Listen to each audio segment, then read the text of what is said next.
I'm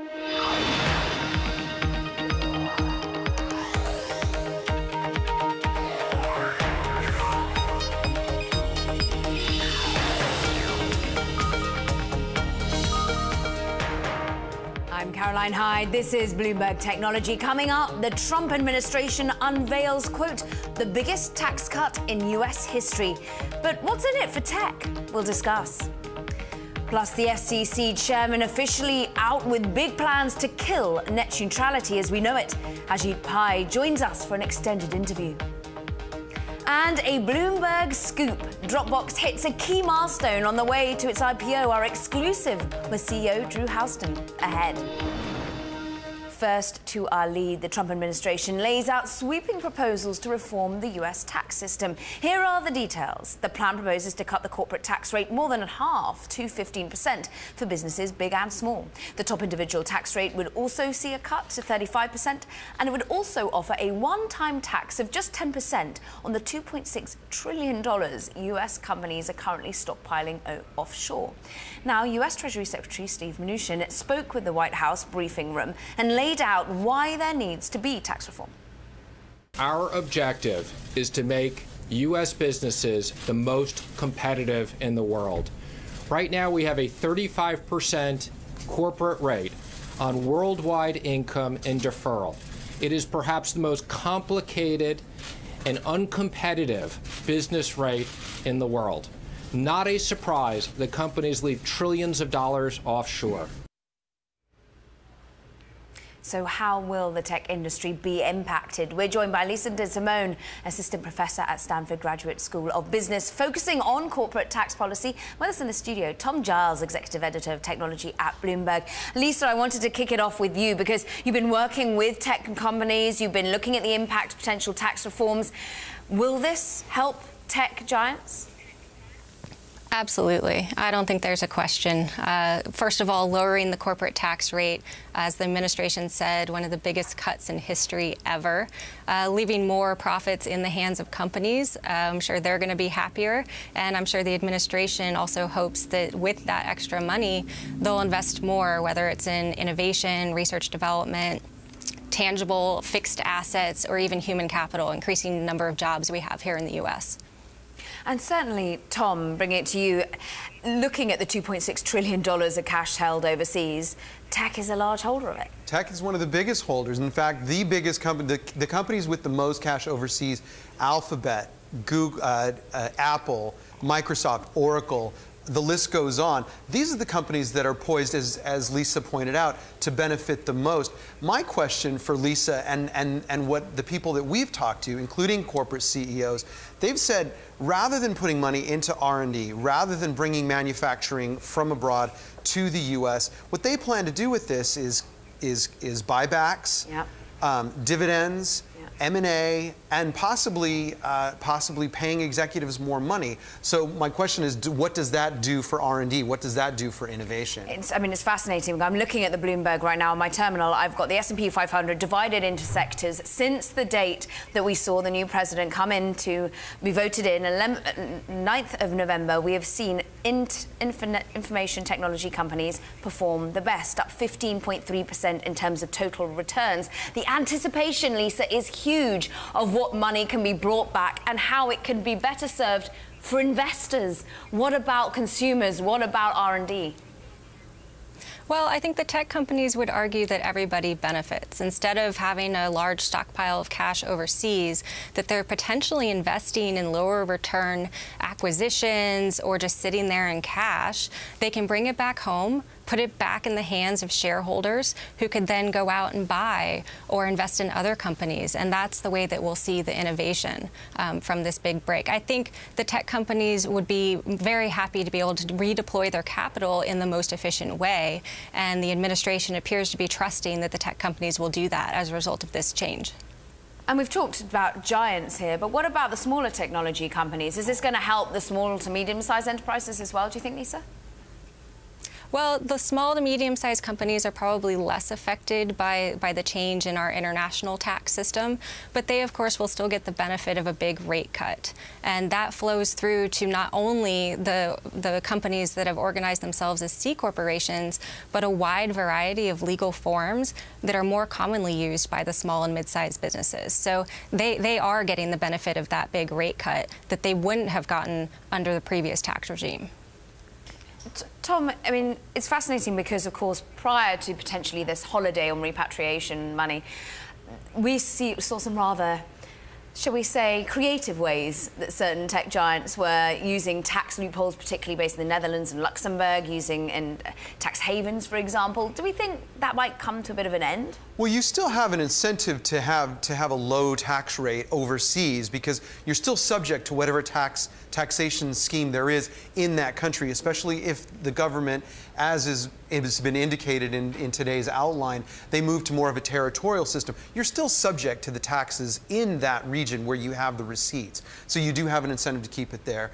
What would change, though, is you wouldn't have that same tax, that 35% here, that would kind of remove that obstacle. Now, to the point about the smaller to mid-sized companies, if you believe that cash brought from overseas is going to be used on M&A, that would benefit the smaller to mid-sized companies that could potentially become takeout targets. My question, again, getting back to this, what happens with the money when it comes back? The Trump administration has talked about wanting this to be a way of bringing manufacturing to the U.S., creating jobs. But if what you're doing is paying dividends and buybacks, does that really create jobs? Does that end up in the coffers of wealthy individuals and investors, or does it end up getting plowed back into the economy? And I think that's going to vary from person to person and from company to company. But there is a big question about that. Yeah, Lisa, I mean, you've talked of how you think overall money will be better deployed, more efficiently deployed.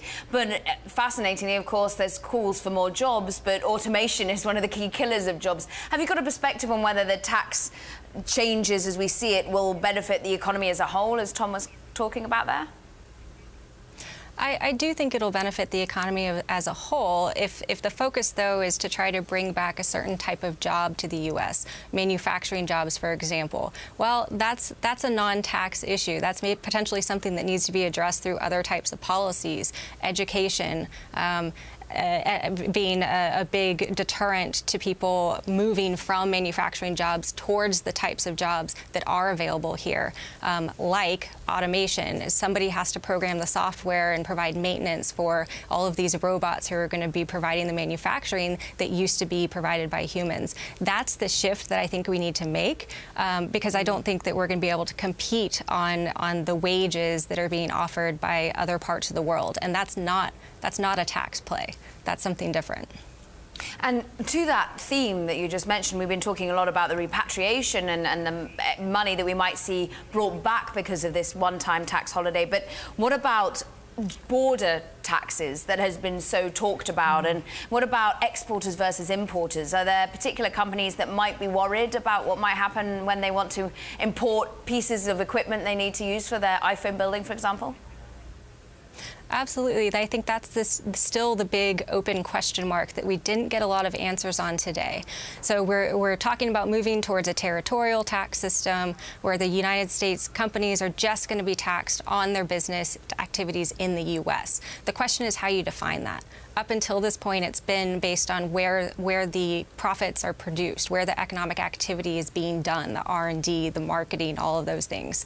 Now, the border adjustment tax is talking about changing that definition to where the product is sold. And that, no question, helps exporters who are not going to be taxed on their exports, and hurts importers who aren't going to be able to take the deduction for imported even components into stuff that they are manufacturing here. That's going to hurt them, and these are the companies that are potentially providing those jobs that we want so badly. So there's definitely winners and losers, and I think that's why we still don't have an answer on the border adjustment tax. As always, some answers, still plenty more questions. Thank you very much for answering ours today. Lisa DeSimone, professor at Stanford University, and of course Bloomberg Technology, Tom Giles. Great to have you with us. Now, a revolving door in tech. Chris Sacca, a prominent venture capitalist behind Lowercase Capital, says he's retiring from investing. Sacca was an early backer of Twitter, Instagram, Uber and several dozen other companies, both as an individual investor and through his firm. He also clarified that Lowercase will not take on any new investments or raise more money from investors, but will continue to support its current portfolio companies. Now coming up, one of those original Chris Sacca investments, Twitter. Well, shares soared Wednesday after the social network said user growth picked up in the first quarter. We'll dig into whether this growth will boost Twitter's bottom line next. This is Bloomberg.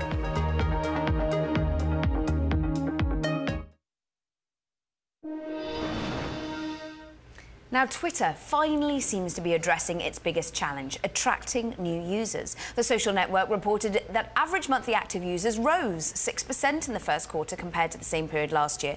This growth comes as Twitter posted a year-over-year drop in quarterly revenue, though. Joining us now for a deep dive on whether Twitter's user growth will boost ad sales, our Forrester Research Director, Melissa Parrish in New York, and Bloomberg Editor-at-Large, Corey Johnson, who is right here in San Francisco. Melissa, I want to take it out to you first, because I'm looking at whether these numbers are going to be encouraging enough. 6% uptick in users. Is that the Trump effect? What's actually behind all of this?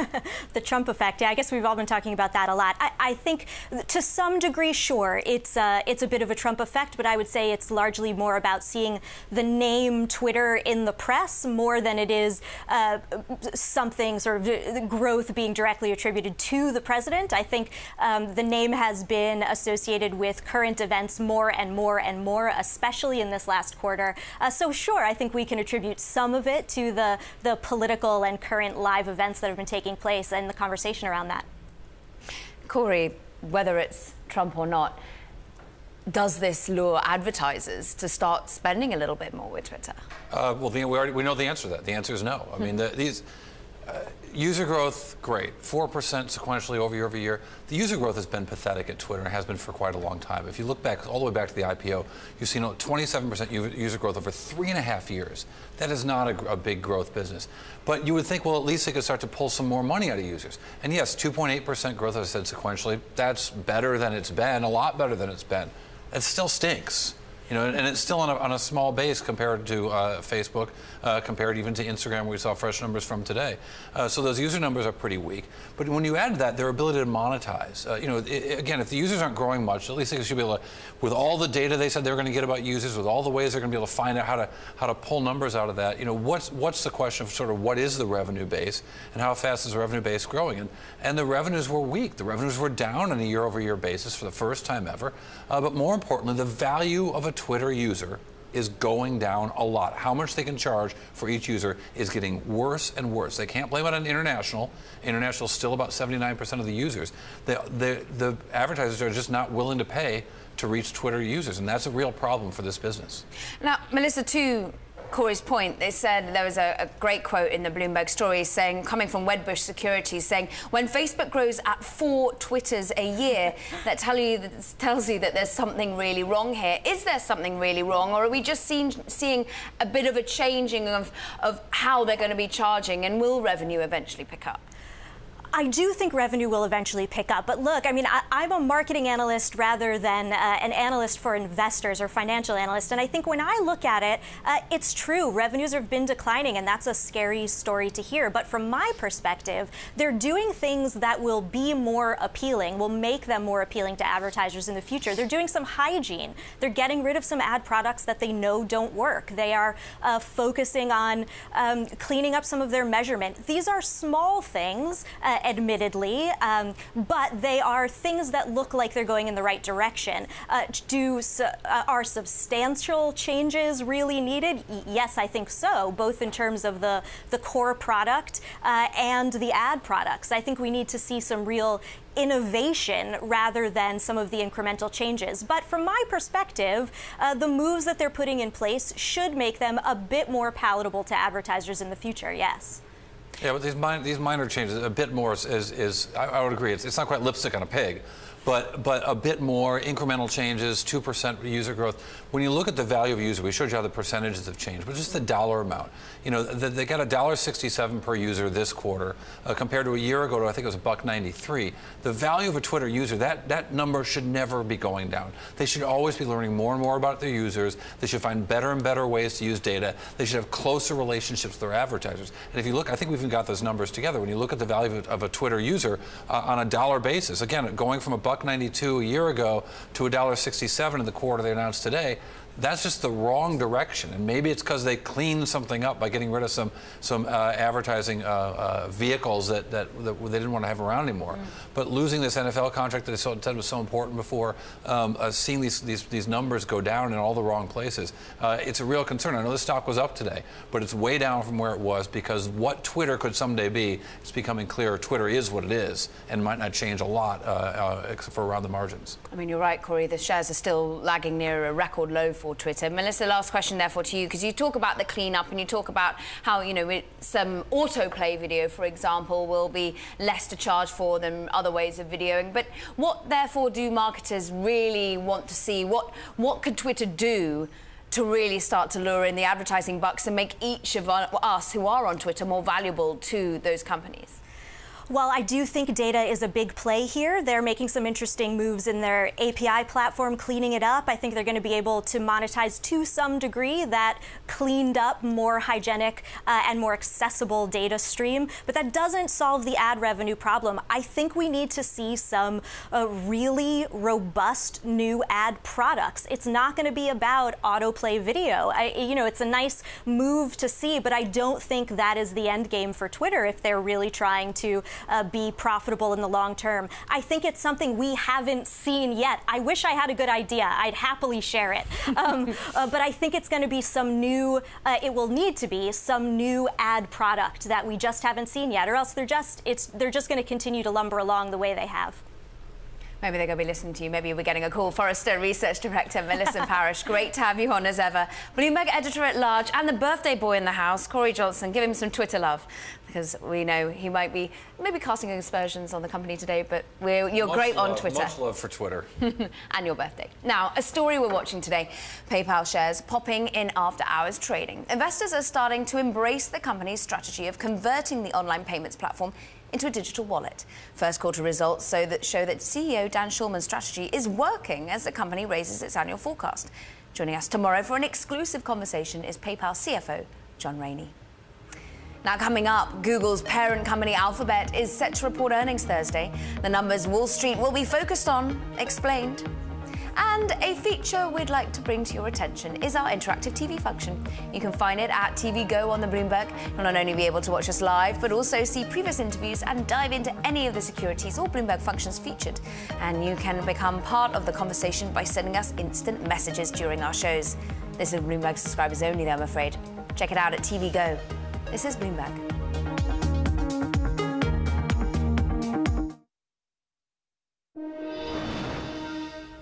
Now, ESPN will cut about 100 staffers this week in an effort to save money. That's according to a person familiar with the matter who says the leader in sports TV is coping with rising costs and fewer subscribers. In a memo to staff, ESPN President John Skipper says the Disney-owned network is determining who to cut from the current payroll. Now, also out with earnings Thursday, Google's parent, Alphabet. It closed at a record high in the day's trading, but the company this past quarter has hit by a YouTube advertising controversy, with companies like AT&T and Johnson & Johnson at one point halting spending, citing concerns their ads would run alongside offensive videos. Now, Bloomberg's Scarlett Fu took a closer look at the company in the Numbers Don't Lie.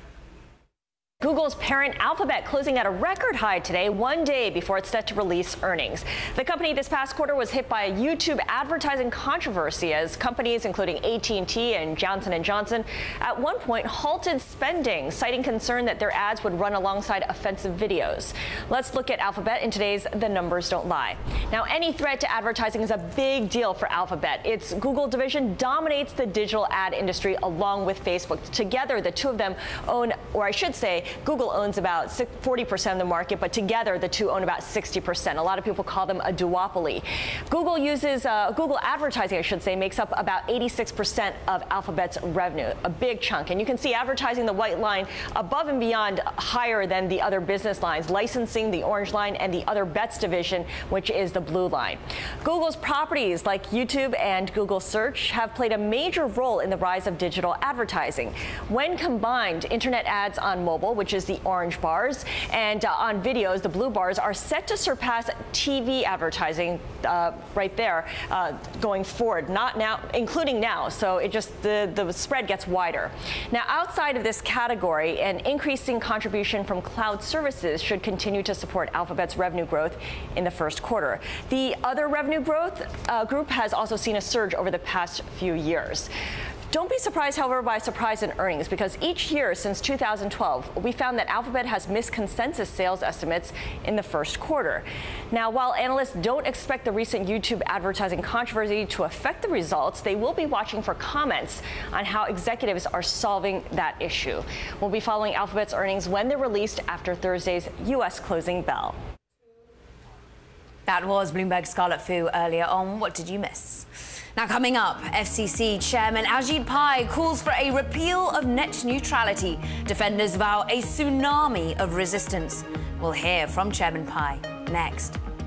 And if you like Bloomberg News, check us out on the radio. You can now listen on the Bloomberg Radio app, Bloomberg.com, and in the US on SiriusXM. This is Bloomberg.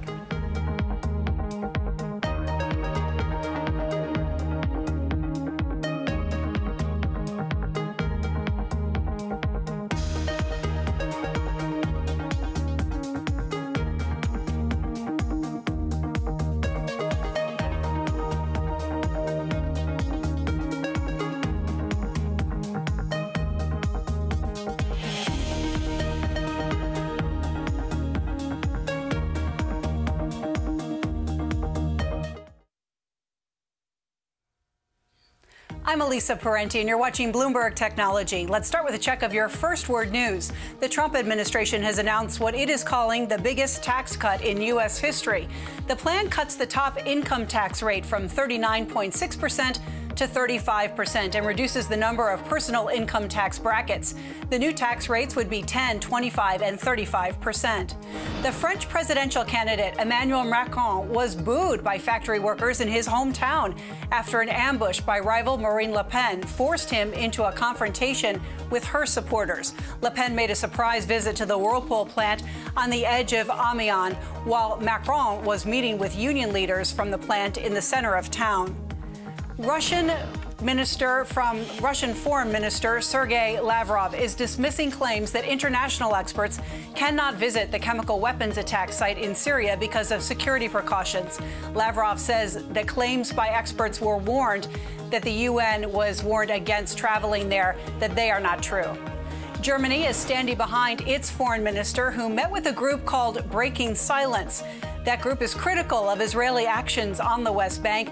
That's after Prime Minister Benjamin Netanyahu abruptly canceled planned talks Tuesday with the visiting minister. Germany defends its right to meet critical organizations in a democracy. Parts for a U.S. missile defense system designed to defend South Korea from the north have started to arrive. The THAAD system is being rushed into deployment on the site of an old golf course. Now, China opposes this installation, saying the advanced radar can penetrate its territory and undermine security. Global news 24 hours a day, powered by more than 2,600 journalists and analysts in more than 120 countries. I'm Elisa Parenti, and this is Bloomberg. It's just after 5:30 p.m. Wednesday here in New York, 7:30 Thursday morning in Sydney. I'm joined by Bloomberg's Paul Allen with a look at the markets. Paul, good morning. Good morning, Elise. ASX futures are looking flat ahead of trading here, and Nikkei futures looking a little weaker in Japan. Markets there waiting on the Bank of Japan policy meeting. All but one of 39 economists surveyed expect to see no change in the policy settings from the bank. But looking ahead, most think the next policy move is going to be tightening. There's going to be a quarterly update on growth and inflation estimates as well, although Japan's a long, long way from that 2% target. The big one today comes out of Korea. Samsung earnings, final earnings report for the 3 months to March. Preliminary results show operating profit the best in almost 4 years. And out of China, watch out for PetroChina, Sinopec and CNOOC, among others. I'm Paul Allen in Sydney. More from Bloomberg Technology next.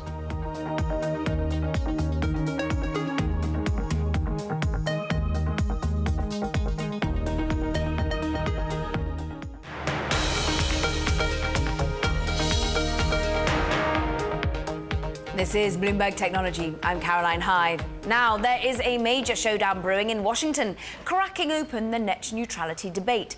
Federal Communications Commission Chairman Ajit Pai unveiled his game plan for rolling back net neutrality rules at a speech Wednesday in the nation's capital.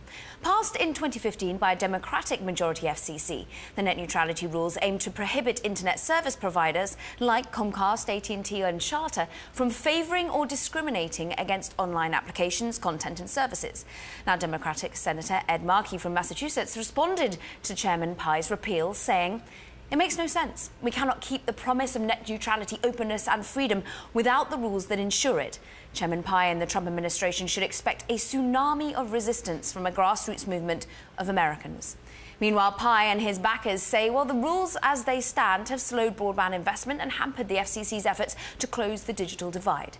Joining us now is the Federal Communications Commission Chairman Ajit Pai from Washington, D.C. Wonderful to have you with us, Mr. Pai. And first of all, I want to ask about how you intend to take on the tsunami of resistance. Have you braced yourself?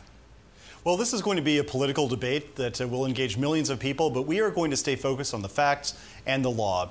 And the facts are that Americans, by and large, believe in a free and open internet, but they also want to have an infrastructure investment. They want those next-generation networks to be built out. And so I think what the FCC doesn't need is heavy-handed regulations that saddle businesses with a lot of rules that simply disincentivize them from building those networks. And that's going to be the course we are charting henceforth. Have you had commitments from the ISPs, the internet service providers, that if these rules are indeed repealed or changed, they will invest? Because I'm looking at the profits of AT&T, $14 billion, $8 billion of your Comcast shares have risen since that original ruling of net neutrality. They don't seem to have really been hurt. If you look at the actual numbers with respect to investment, they are down 5.6% for the top 12 broadband providers in this country. And that doesn't even include the smaller providers who aren't included within that statistic. We have heard from a number of providers, cable, wireless, telephone, and others, who have told us that these Title II regulations, as they are called, are impeding them from executing on their business plans. They're not spending as much, they can't get as much financing, and as 22 ISPs, small ones, told us just yesterday, Title II hangs over our businesses like a black cloud. And that's the kind of regulatory uncertainty and overreach that we want to remove, because every American deserves better, faster, and cheaper internet, and I'm committed to delivering it to them. So you take away some regulation and oversight. How can you therefore ensure that the right rural areas are indeed provided for? Well, two things. Number one, Title II, the net neutrality regulations, take us in the opposite direction. They reduce competition and they increase what is called digital redlining. So companies have more of an incentive to look at rural areas or low-income urban areas and say, you know what, we're not going to get enough of a return on the investment there. Let's not deploy. But secondly, we want to make sure that everybody has the internet access that they need and want. And so I've got a very proactive, pro-consumer agenda to promote internet access, especially for those on the wrong side of the digital divide. And so you say you're taking some replacement regulation advice, you're looking for suggestions. What do you think will come to the fore when you ask for this sort of advice? That's precisely the reason why we have started this conversation. As I said in my speech today, this is the beginning of the discussion, not the end. And so we want to hear from the American public, what is the best way to preserve those core values of a free and open internet, of more competition, of greater investment in infrastructure. I'm confident that we're going to be able to find a way that will appeal to consumers in the time to come. You're talking a lot about consumers, of course, very worth fighting for, and you're going to hear their voices. You've already heard the voices of perhaps smaller startups that might be affected by this. We've got 800 startups, investors, led by Y Combinator, concerned about the rollback of net neutrality. You've also heard from the bigger players, the 40 top internet companies, also voicing their discontent. The letter to yourself you received today from the 800 tech startups saying, rather than dismantling regulations that would allow the startup ecosystem to thrive, we urge urge you to focus on instead policies that would promote a stronger internet for everyone. How can you allay their sorts of fears? Well, I think a free and open internet is what has delivered unparalleled value for the American consumer. And 20 years ago, who could have foreseen that companies like Google and Facebook and Netflix would have become household names not just here in the United States, but around the world? They thrived because of the light touch regulatory approach that started in the Clinton administration and proceeded through the Bush administration and the first 6 years of the Obama administration. That is precisely the kind of framework that I believe will promote startup entrepreneurship everywhere in this country going forward. And so I'm committed to giving them a chance to succeed, but Title II does not allow them or others the ability to do that. Then why are they so worried?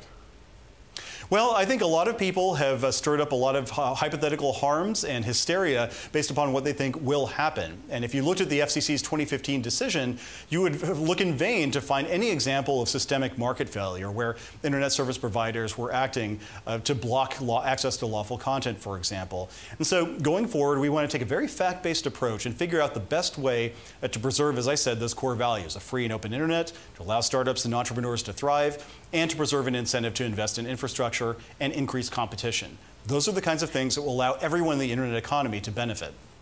So thus far, I mean, the argument is more competition will basically promote the likes of AT&T and Comcast to play by the rules and make it a fair and open internet for the content providers. Is there any way that you think this could be measured or should be measured? Are you going to look for any sort of oversight? I know that you don't want it to be heavy-handed, as you say. Well, that's one of the reasons why we are going to be asking for public input on what the regulatory framework should be. We know that Title II is not the right answer, but as we'll see, and I'm going to be publicizing the entire text of my proposal tomorrow, we tee up a number of different ideas for how to do it. And we ask the public, is there anything else that we should be thinking about going forward? So I think there is a way to do it, and we're going to try to find the best way in the time to come. And therefore, when you go out there and start discussing, also trying to bring perhaps some Republicans to, and as well as Democrats, into your line of thinking, what do you think will be the best way of getting certain Democrats who are so against this on board or convinced? What's your key line of clarity, do you think? Because at the moment, as you say, you want to stick with the facts.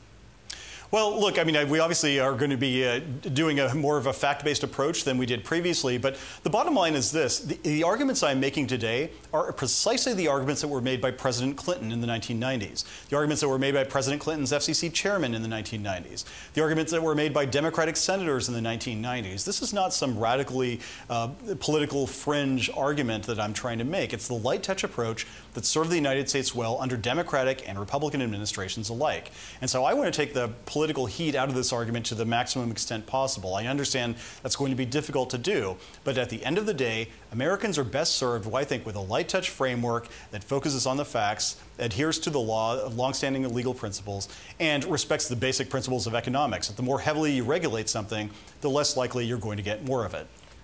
Would you prefer Congress to step in here rather than, you say you want to take the political heat out of it all? Would it be better to have Congress and a legislative compromise so that we don't have this back and forth every time there's a change in administration? Without question, 3 years ago, I suggested when the FCC first started down this road that the ultimate solution the best solution would be for Congress to sit down and tell us what the rules of the road should be. And that would take the FCC out of this business of trying to shoehorn the realities of the modern marketplace into an 83-year-old legal framework that was designed for Ma Bell, the telephone monopolist of the 1930s. If Congress speaks, if our elected officials tell us what they want the FCC's role to be in the internet economy, I will respect that. I think the American people will respect that. That is the best solution going forward. FCC Chairman Ajit Pai, always great to get your time. Thank you so much for giving so much of it today on Bloomberg Technology. We wish you well. Now coming up, our exclusive interview with Dropbox CEO Drew Houston, the company's latest milestone as it charts a path towards IPO. This is Bloomberg.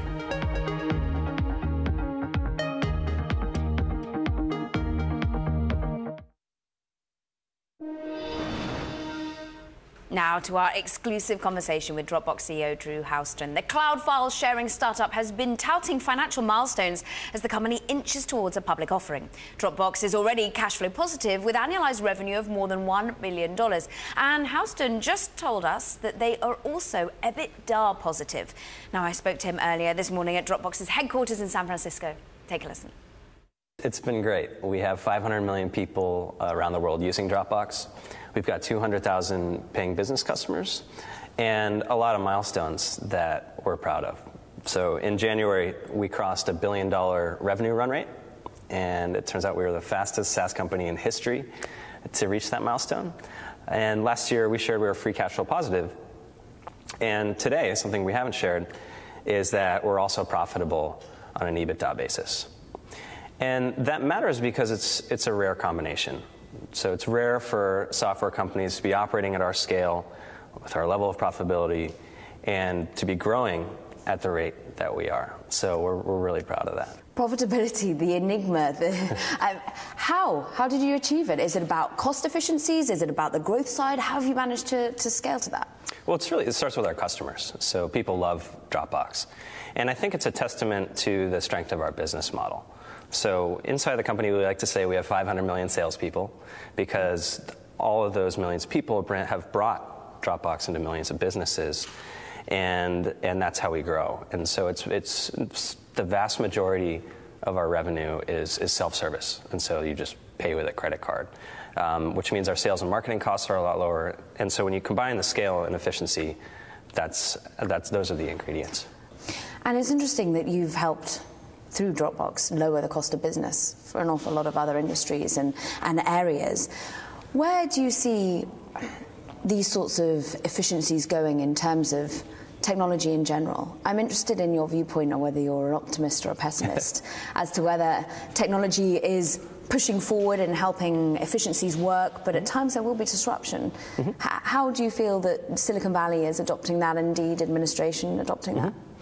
Well, I think when you zoom out, technology is progress. And there are a lot of great things about that, and that's kind of the story of humanity and our evolution. But when you zoom back in, one thing that we talk about is that for every problem that technology solves, it feels like it creates a new one. And so things like email and thumb drives were, at the time, these great inventions. But when you look at it another way, they were kind of holding us back. Yeah. And so, fortunately, a lot of these pain points become opportunities for us.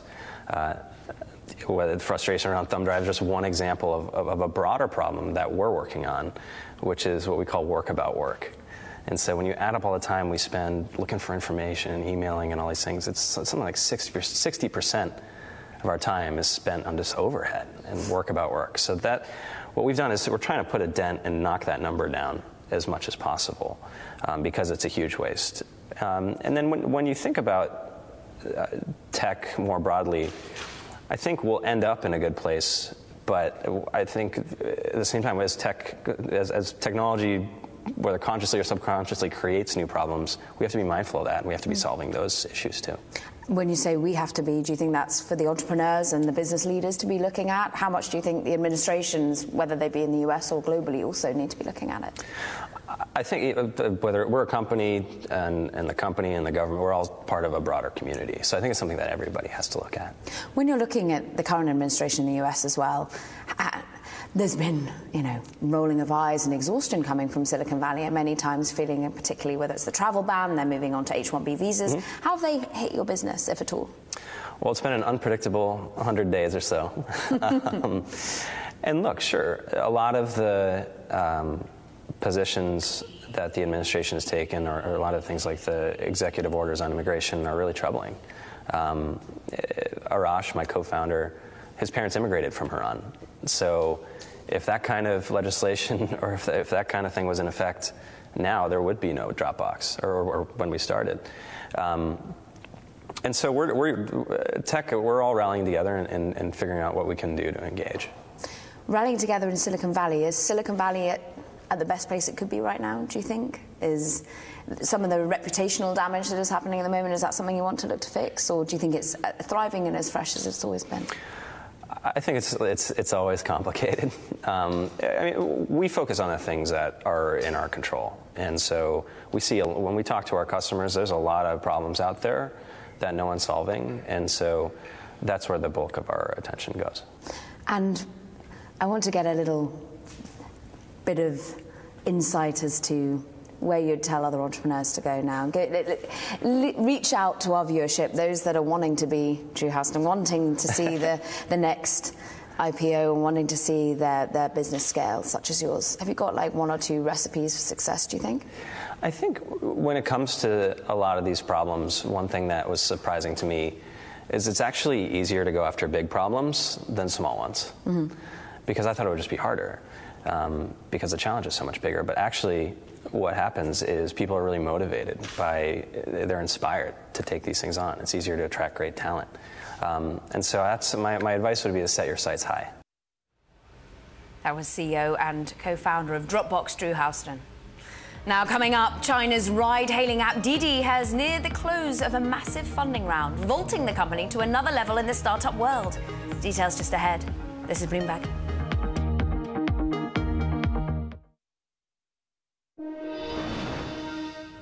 Now, ride-hailing startup Get is taking on large competitors like Uber and Lyft and getting a big leg up in a major US city. The company announced it's buying New York-based ride-hailing firm Juno for $200 million. Get is based out of Tel Aviv and is popular throughout Europe. Juno offers its drivers company stock and better pay, helping it gain a lot of ground in the New York market. And sticking with ride-hailing firms, Didi Chuxing is close to a milestone. The ride-hailing giant is near an agreement to raise $5 to $6 billion in a deal that would make it the most valuable startup in China, surpassing smartphone maker Xiaomi. Now, the round will lift Didi's valuation to about $50 billion. That's up from $34 billion after its acquisition of Uber's China business, according to people familiar with the matter. Let's head live to Hong Kong, where Bloomberg's Lulu Chen has the story for us. Lulu, give us the details, the nitty-gritty on this funding round. We know the valuation could be significant. They've got some big VCs that already back this company. Exactly. So Didi's raising about $5 to $6 billion. They're close to closing the fund. The main investors will include SoftBank, Silver Lake, Bocom, CMB, and like you said, at $50 billion valuation, they are China's largest startup, surpassing Xiaomi. Even on a global scale, they would rank only second to Uber. Quite phenomenal. Two ride-hailing companies, the most valuable startups in the world. What is Didi going to be doing with this money? Is it going to be taking on its former rival, now frenemy Uber, a little bit more? Right. So there's a lot of areas that they can explore. I have to say that this money is coming in a very timely fashion. The past few months have been very tough on the company, especially since the Chinese government issued these stringent regulations that hampered a revenue stream of theirs. So this buys them more time to develop more revenue avenues and delay a possible IPO, which was floated as an idea last year, according to people familiar with the matter. In terms of other areas that they can explore, driverless technology, they're definitely locking heads with Uber and also Google in those areas. Didi still has global aspirations. They still have an ally with Grab and Ola in Southeast Asia and also India, so still competing with Uber on those fronts. Talk to us about India and some of the other regions they've been looking to get in. Has it been successful? Has it been a hard slog for them? Right. Well, Didi has basically taken on an approach to partner with the local competitors, local operators like Ola in India. They are not actively building out an organic business on the ground there. Same case with Southeast Asia and also regions like South America, which they said they've also have interest in expanding in. So fascinating. We could see an IPO coming from China perhaps faster than we'd see Uber going public. Talk to us a little bit more about the regulatory hurdles they've had at home, though. You mentioned them, that some revenue streams have been hurt in China. Which ones are we talking about here? For Didi, the majority of their revenue still comes from their private car hailing service and their fast car service. Basically, think about it as UberX. And the Chinese government has issued these regulations across dozens of cities across China, especially in Beijing and Shanghai. They've limited the number of people who can drive on the road to only local residents, higher requirements for cars as well. So this has really cut down on their revenue stream in those sectors, which has probably been their main revenue, their area for profit, and what investors were looking forward to when it comes to talking about a potential story for an IPO of the company. The road for ride-hailing companies never runs smooth, it seems. Thanks so much, Bloomberg's Lulu Chen, live from Hong Kong. A great piece from her on the funding round. Now, that does it for this edition of Bloomberg Technology. Earnings season continues thick and fast on Thursday. Amazon, Microsoft, Google, Intel, all reporting results. We'll have full coverage and analysis as ever. This is Bloomberg.